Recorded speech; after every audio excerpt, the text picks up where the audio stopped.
Got a Honda Civic in the shop that needs the rear power window fixed. Let's get to work.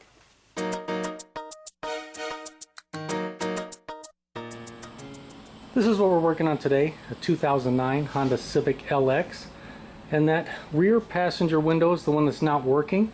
I diagnosed it in a previous video as a bad window regulator / motor assembly. And we got to do one final check just to make sure that that diagnosis is correct. But now we went far enough where I'm confident we can take that apart, and I'm about 99.9% sure that we do need to replace the regulator. But we'll definitely verify and make sure before we do that. But I did get the part in stock, so now we can go ahead and get to work. And here's our new window regulator. We're fixing this thing on the cheap. This one's made by Dorman. There's your part number. Made in Taiwan. And this thing was only like 35 bucks plus shipping, so it was pretty darn cheap. And these are the tools I'm going to be using today. Okay, we'll go ahead and get the switch out first. We'll do it just like we did in the diagnosis video. We'll just take a trim tool and just pop it right under here and just pop it loose from the rear. We don't want to pop it from the front because it's got a little hook up there. And then we can just press this little tab right here and pull our switch out.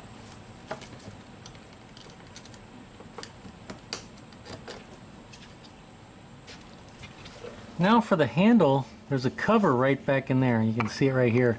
I'm just going to take a screwdriver and just put it right there and pop that out, just like that. And behind that little plastic cover, there's a screw right there we have to get, and there should be a plastic clip. Hopefully you can see it. Yeah, that clip over there. Sometimes they're missing or broke. This one looks like it's intact. So we'll get that screw out first.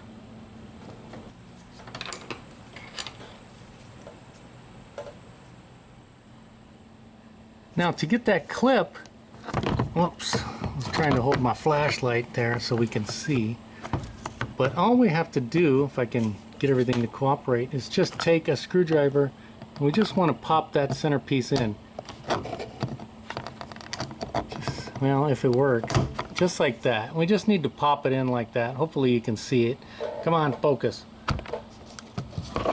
Doesn't want to cooperate. There, so you can see it's just popped in like that. Now we can take the door handle off.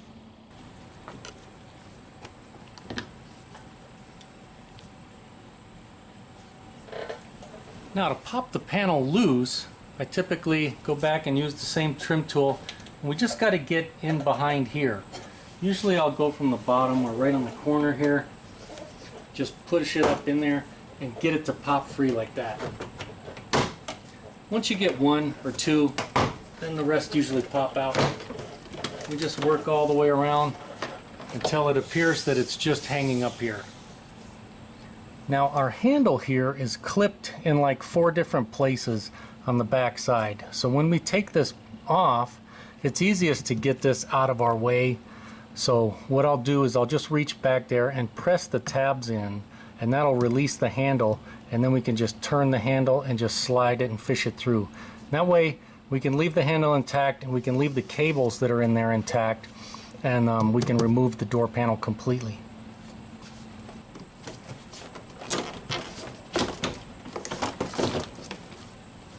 See if I can show you what I'm doing. If we just look right around there, you can see those tabs right here that are holding it in. 1, 2, and I think there's one over here and then one on the bottom, like 4 of them.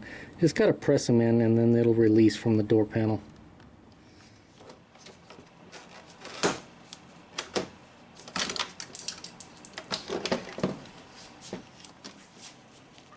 And here's that little push button clip that holds the door handle in.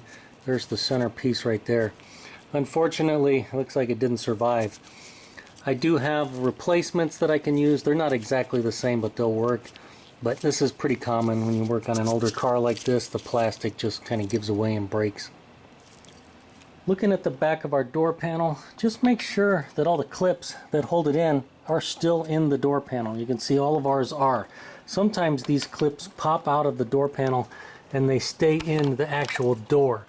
So check the holes like that right there. If they're still in there, pop them out and then just snap them back into place. Actually, they slide into place, so they just kind of slide into place just like that. Alright, our window regulator lives about right there, so we will just peel this back. This pops out. And this we should be able to just gently peel back like that. And that way we can get to our window regulator right there. Now when we were doing our tests, we were testing them right here, right at the connection. So there still could be a problem from the wiring between here and our motor. Now I'm pretty confident that the problem is the motor for that window regulator assembly, but we should do one final test just to make sure. I believe it was the blue and the white wires. I can't remember for sure, but I think it was the blue and the white that go down to the motor.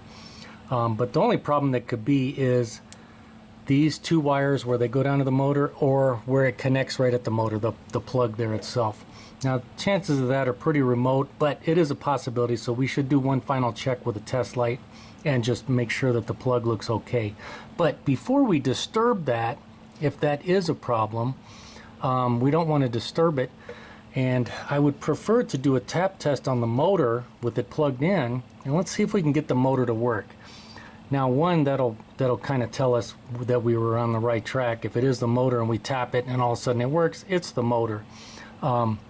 But what I would really, the reason I want to do it is the bolts that hold this window to the regulator are up there, and we need them down here for easier access. And so to make it easier on ourselves, it'd be great if that motor would work one last time so we can put it right here. So we'll see if we can get the motor right there or get the window right here to help us out, and then we can do one final check with the test light.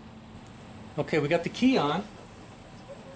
We'll just go ahead and plug our switch back in, see if it works. Okay, it still doesn't work, so that's good. It always sucks when they're intermittent and all of a sudden they work. But I'll just press down and then tap right here where the motor is. I may reach in there and tap right on the motor itself. We'll see if we can get it to work.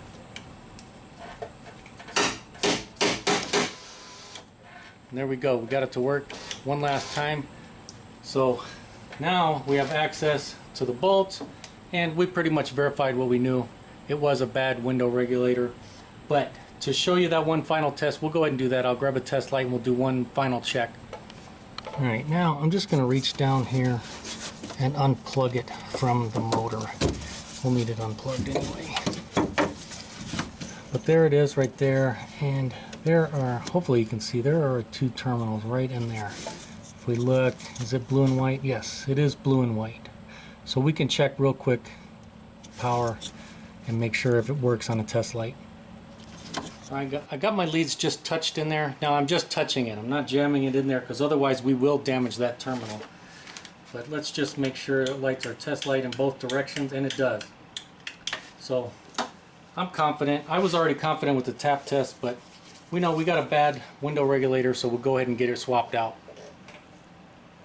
And looking at our terminals in there, everything looks good, and I can't stress enough, do not jam test equipment, test lights, or anything else in there, paper clips and stuff like that will spread the terminals, because then you're going to create a problem, and a lot of times you won't be able to figure out what it is. You'll keep replacing window regulators and switches and wonder why you can't get the thing to work. So don't jam stuff in there that's going to damage it.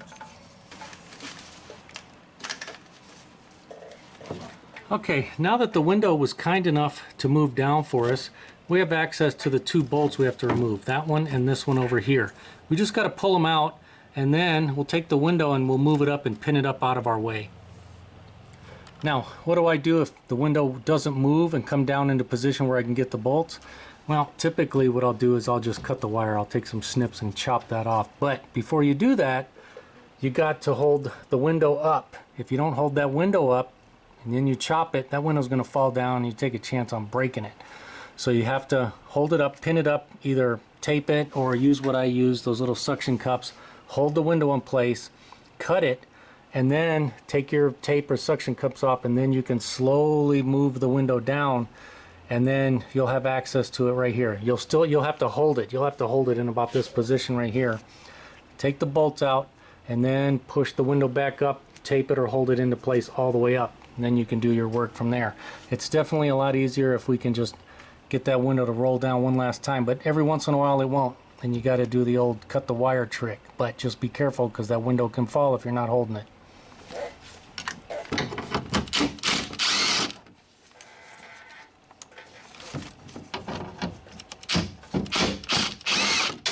Whoops. There it is right there.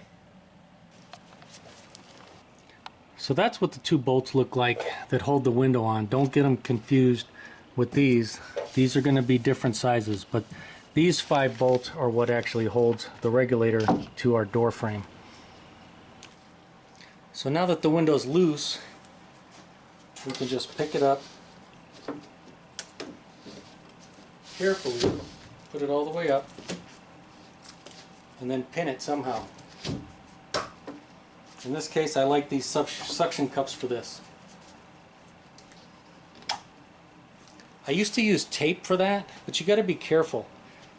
This black right here that goes around, especially when it gets old and beat up like this one is here. Can you even see that?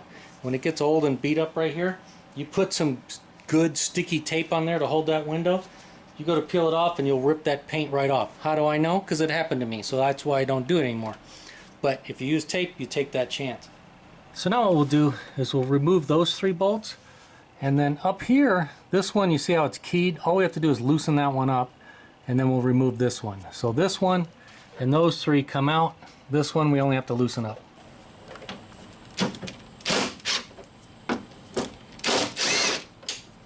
And these are typically shorter than those 2 that we're holding the window on.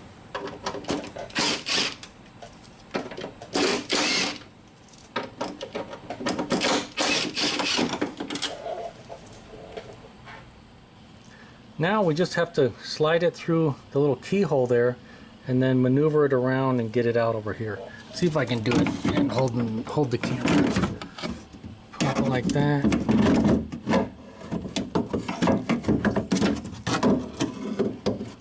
And out it comes just like that. Alright, here's our new doorman window regulator. We'll go ahead and take this one, verify that it looks just like our old one. And comparing our new one with the old one, they look exact. We'll probably end up, once we get it plugged in, we'll test it and move it up just a little bit, make that window install a little bit easier. Now we do still have this bolt right here, so we're going to have to remove this. It's probably too tight. Yeah, I'll have to go grab my tool. We'll take that off and put it right here.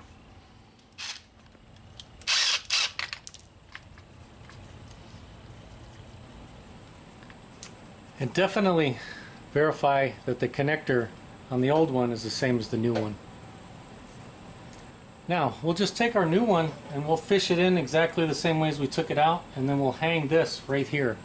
And then hopefully you can see there's a little tab right there. That tab hooks on right here to make it a little easier for everything to line up.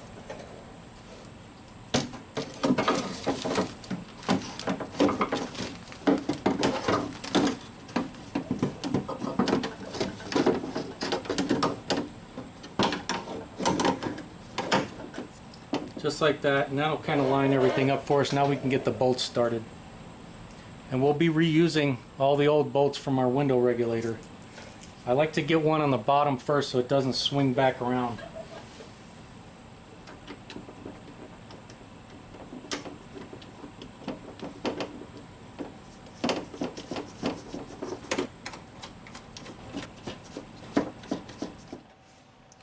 We got the 3 bolts started down there by hand. Both of these are started by hand.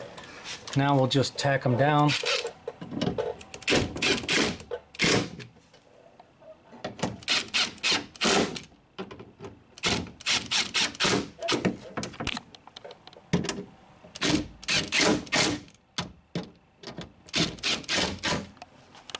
And we'll just double check by hand, make sure everything's good.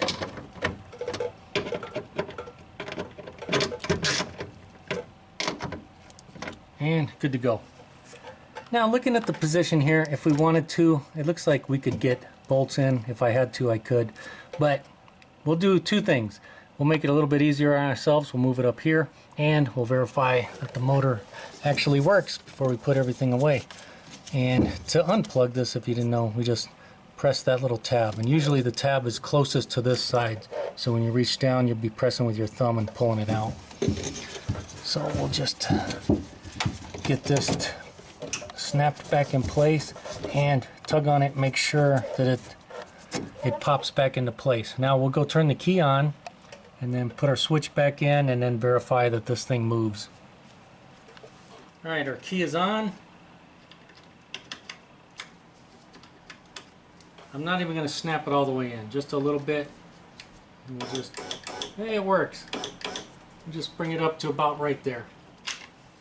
Now we can go ahead and lower our window back down.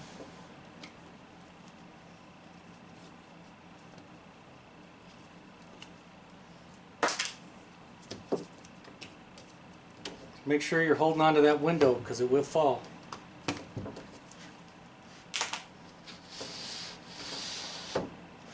Just make sure to go straight down because it will want to move on you.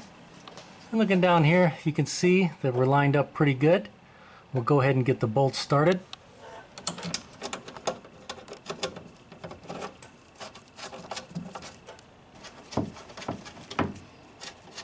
Okay, now before we tack that down, we want to position our window correctly.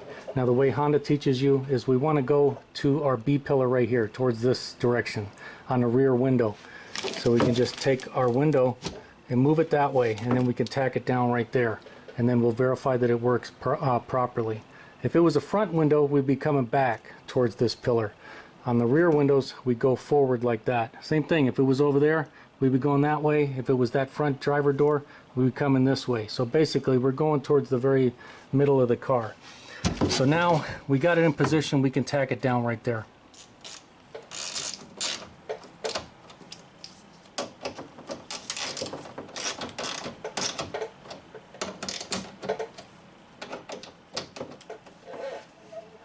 Alright, I have the key back on. Let's go ahead and verify that this thing works properly with the window installed. Make sure everything is out of the way.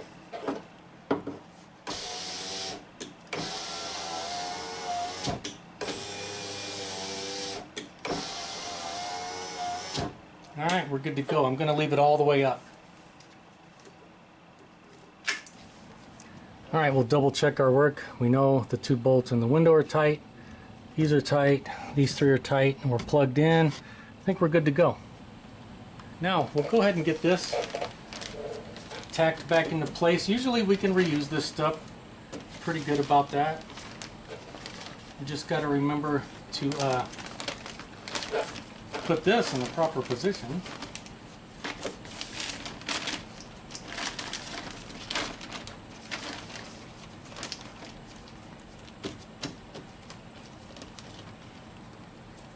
We'll get our little plug that we took off.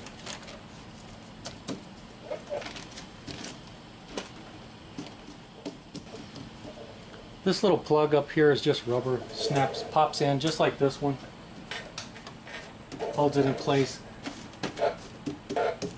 Now this seems to be holding just fine, just like it was. So I don't see any issues with it. If there was an issue, I typically will use all-weather tape to tape it up. I don't try to goop it up again.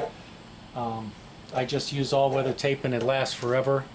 So I typically stay away from masking tape or packing tape or anything like that because it will disintegrate. But the all-weather tape pretty much stays good until you pull it off again.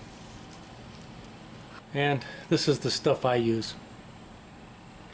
Alright, now when I hang the door panel back up, first thing I have to do is turn this and put it through the door panel and then snap it into place. And then once it gets into place, then I can hang it from the top up here.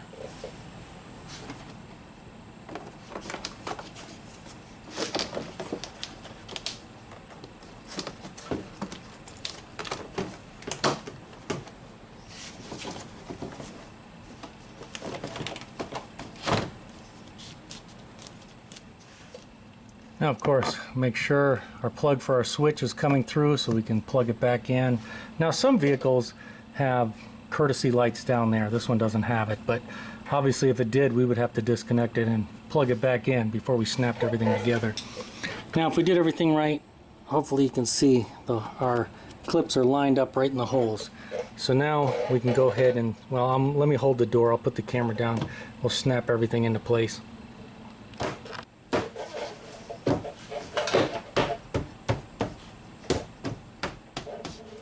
And we'll go ahead and put that screw back in. Now that's a plastic insert. Once it snugs up, that's it, you're good. And we'll plug our switch back in. Make sure it snaps into place, and then of course we'll hook this in the front, and then this snaps in the back. We've got to make sure all these kind of line up.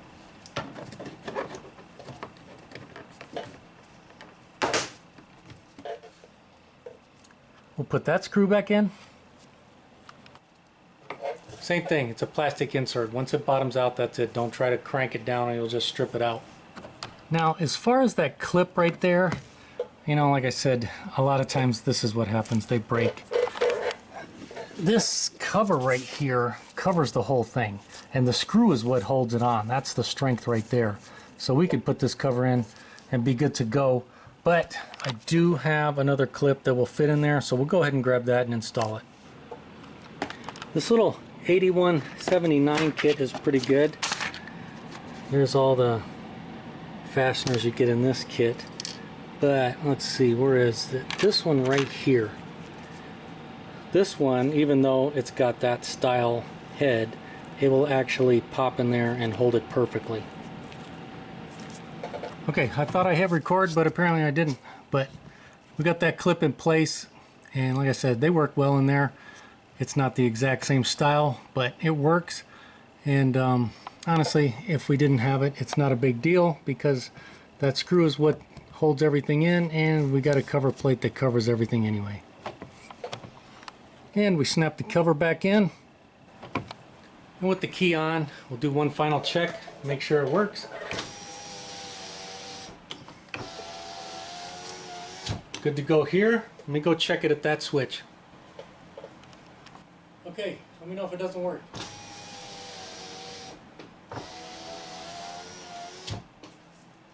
And it looks like we got a little bit of a mark right there with our grubby mitts.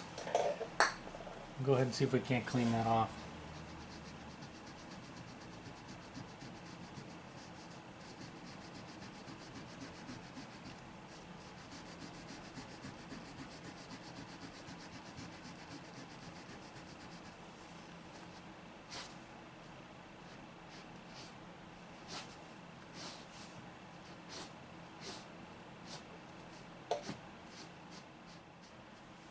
Now, we did pull the door handle and lock off. We didn't disconnect it, but it's never a bad idea to get in, make sure everything works.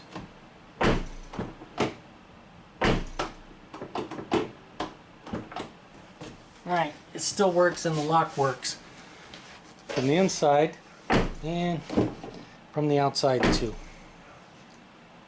And for those of you wondering about this rear window, of course it worked during our test, but over the last few months it's been intermittently not working, and every time I go to test it, of course it works. And so in order to not mess around with it anymore, I'm like 99% sure that this window regulator is bad also. For another 35 bucks, we got another doorman and we fixed this one also, or at least we replaced it, and I'm pretty confident it's fixed. But in any event, if you're curious, that is the part number for this side. Well, that's it for this one, and as always, if the video helped you out or you liked it, make sure to give it a thumbs up. Thanks for watching.